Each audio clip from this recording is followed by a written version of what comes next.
I'm Richard Roeper, and coming up next, it's one of the most unlikely romantic pairings in recent memory and one of the most surprising movies in recent memory. My review of Steve Carell and Keira Knightley in Seeking a Friend for the End of the World right now. At the beginning of 2012, if you had told me Steve Carell and Keira Knightley would create the most magic of any on-screen couple in a long time, I probably would have reached through the screen and tried to slap some sense into you. But in Seeking a Friend for the End of the World, these two immensely appealing but seemingly mismatched actors achieve an offbeat, genuinely romantic chemistry.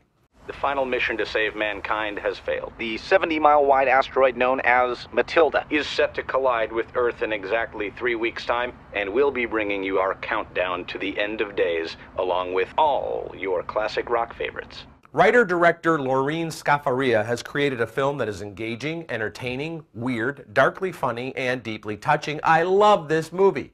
Seeking a Friend for the End of the World takes the Armageddon premise and shows us how seemingly ordinary people would react to learning the world is definitely about to end. Listen, Elsa, you don't have to come next week or ever if you don't want to. It's okay. You fighting me? There's just no need. Forget it. See you next week, Mr. Dutch. I regret my entire life. Carell plays Dodge. He's an insurance agent whose wife runs off at the first sign of the apocalypse. Knightley plays his neighbor Penny, who's desperate to reconnect with her family in the UK. Hello? You okay? No! I'm never gonna see my family again. The road trip conceit creates scenarios ranging from the shockingly violent to the hilariously bawdy to the authentically touching.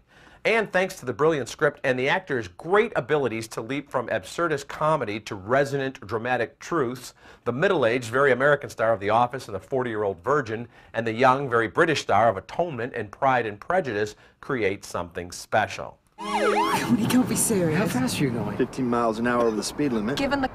Couldn't you find it in your heart to give my friend here a fighting chance of being with the one he loves before we all reach our untimely conclusion? No. Often when a film tries to be too many things, it suffers from an identity crisis and it eventually crumbles under its own ambition. But when it all works, you get something truly special. Seeking a Friend for the End of the World is the kind of cinematic experience I love to share with fellow movie lovers. I give it an A. I'm Richard Roeper. You can get all my reviews at richardroeper.com and on Reels.